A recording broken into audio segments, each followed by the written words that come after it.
ainda botar, né, municípios e estados também, para ver quanto dinheiro que está sendo queimado, que poderia se resolver de uma hora para outra, era só vender. Exatamente. Você tem que tirar de dentro do seu guarda-chuva tudo aquilo que te dá prejuízo. Exato. É o que você em casa faz. Exatamente o que eu ia falar agora. Se você gastar mais do que você arrecada, o que é que acontece? Você endivida. Mas não, vai endividando e vai virando bola de neve, não é um problema? Aí quebra. Pronto, quebra. É isso aí. O Estado é a mesma coisa. E aí você imagine na versão do socialismo, do comunismo, um Estado em que arrecada bastante, que suga, que ainda se... Eles estão sempre falando aí que querem, por exemplo, taxar as grandes fortunas.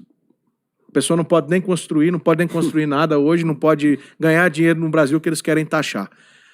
Então você chega num determinado momento e você vê essas pessoas todas vendo um Estado arrecadando, se inchando, põe um monte de funcionários, de amigos deles, que inclusive em alguns estatutos partidários você pede lá o dízimo, que é onde você volta, né, onde você volta recurso para dentro do sistema de alimentação do partidário. Sim. Todo mundo conhece isso está em mídia, eu não estou falando nada da minha própria boca, está em várias notícias do jornal. Isso. Então, você percebe, um Estado agora está menos numa sentada só, numa canetada só do presidente, no final do ano passado e no início desse ano, menos 21 mil cargos comissionados. Indo a mais e avançando, porque parou até de dar essa notícia, mas deve ter avançado mais em cortes. Os imóveis que estavam dando prejuízo para o governo agora estão na lista e estão sendo vendidos. Subsidiárias elétricas que davam prejuízo estão sendo privatizadas. Incomoda. Por que incomoda? Porque o Estado vai deixar de pegar o dinheiro do seu José e da Dona Maria, do seu dinheiro que está em casa, na farmácia, na padoquinha aí da esquina, na vendinha aí, surrada, no armazenzinho aí que você tem de tecidos, que você vende, tem muita gente que vende isso, né? Sim. No Nordeste. Na vendinha da esquina do seu João, que está lá vendendo a bebidinha, a biritinha de todo mundo lá.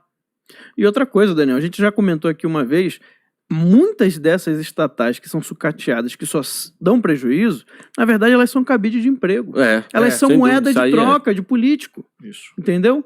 De ficar botando carro comissionado o presidente, o vice-presidente, né? Você fica lá agradando um ou outro que te apoiou na tua campanha. A estatal só dá prejuízo, mas o salário de todo mundo ali da estatal tá ali limpinho todo mês. Ainda que o resultado seja negativo. Né? Ainda que o resultado seja negativo. Ou seja, ela não se paga. Mas veja se isso vai ser refletido em punição, né? Porque se uma empresa... Sim, deveria ser. Se uma empresa não se paga, tu vai tirar dinheiro de onde para pagar os funcionários? Você não paga. Exatamente. Você vai ter que demitir, vai ter que decretar falência. Agora, numa estatal, isso não acontece. Ela fica dando prejuízo, mas todo mundo ali, a folha salarial inteira, ganhando o seu salário, né?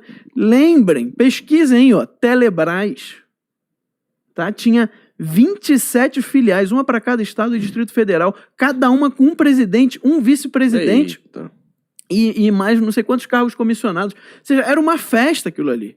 E se você olhar os jornais da época, década de 90, você vai lembrar a briga que foi para os políticos aceitarem privatizar a Telebrás. Falaram que ia acontecer de tudo, que era um absurdo, que era não sei o quê. Privatizou, o que aconteceu? Multiplicou por 5. Depois de alguns anos, multiplicou por 5 o número de linhas fixas no Brasil. Hoje todo mundo tem celular, hoje é livre mercado, diminuiu o preço. Né? Então, entendam o seguinte, quando você vê um político falando contra estatal, ele está pensando em benefício próprio. Na maioria dos casos, tá? Na maioria dos casos. A gente vai até ter uma notícia sobre isso aí na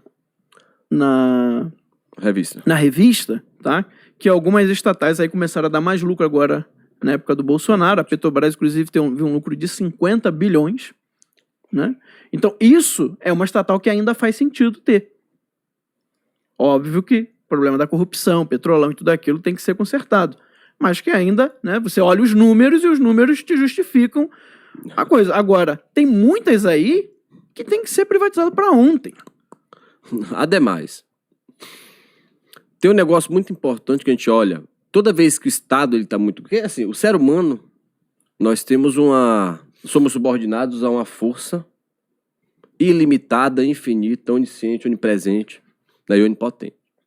Essa força, ela é, repito, inata, ela existe desde sempre, que é a energia divina, que é o Criador, que é Deus.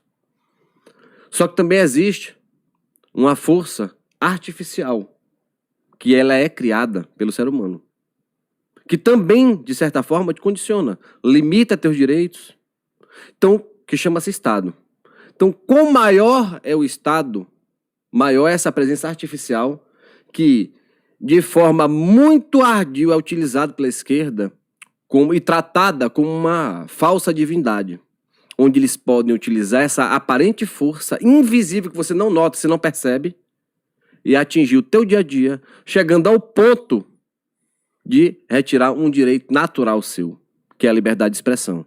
Então, quanto menor for o Estado, menos presente ele tiver dentro da vida do ser humano, dentro das famílias, melhor vai ser.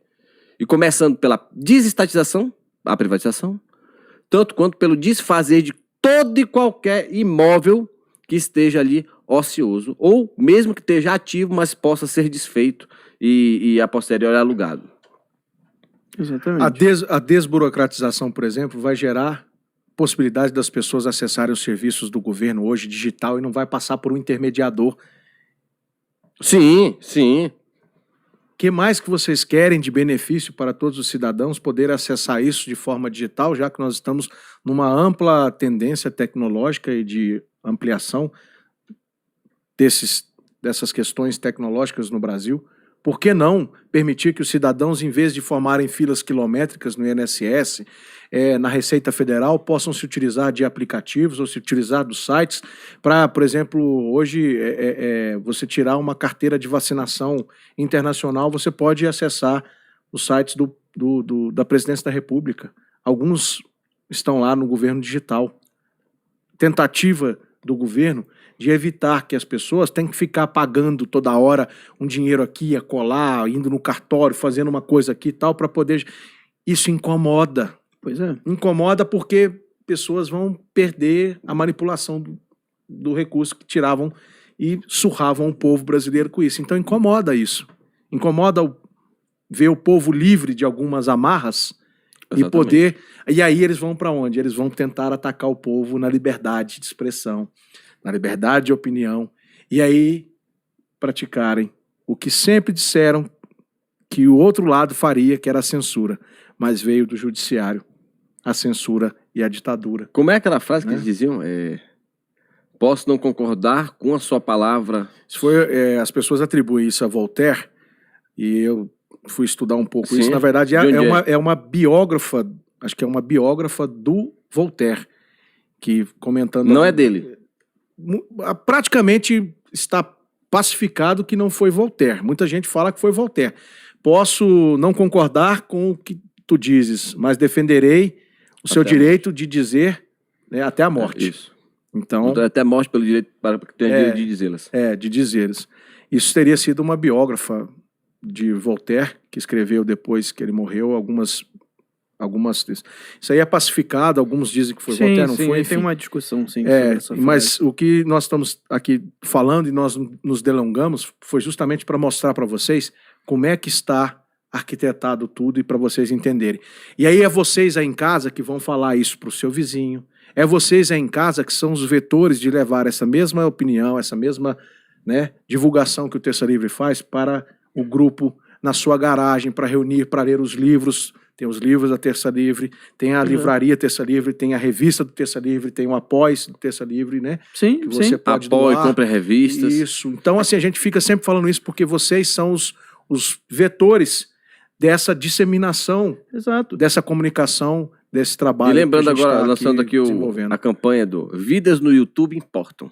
Né? Salve uma vida, traga um inscrito para dentro do YouTube e ajude-o a se livrar das amarras da grande imprensa. Mas é isso, né? É graças a vocês que estão nos assistindo e que compram os nossos produtos que a gente pode aqui falar essas coisas. Claro. E que pode chegar a qualquer pessoa. Né? Aonde você vai ouvir na grande mídia esse tipo de discussão que nós acabamos de ter aqui? Eu sei que a gente fugiu da pauta, mas eu acho que é importante a gente falar isso, para fundamental. esclarecer. As pessoas precisam parar para pensar no que está sendo dito. Porque fica aquele discurso muito bonito, mas na prática o que eles estão falando é um absurdo. Na teoria, né, fica aquela coisa assim, né? Ah, que lindo, todo mundo. Mas na prática é absurdo. Né? Então, graças a vocês, por isso a gente pede sempre aqui, né? Assinem a revista Terça Livre, que amanhã vai estar saindo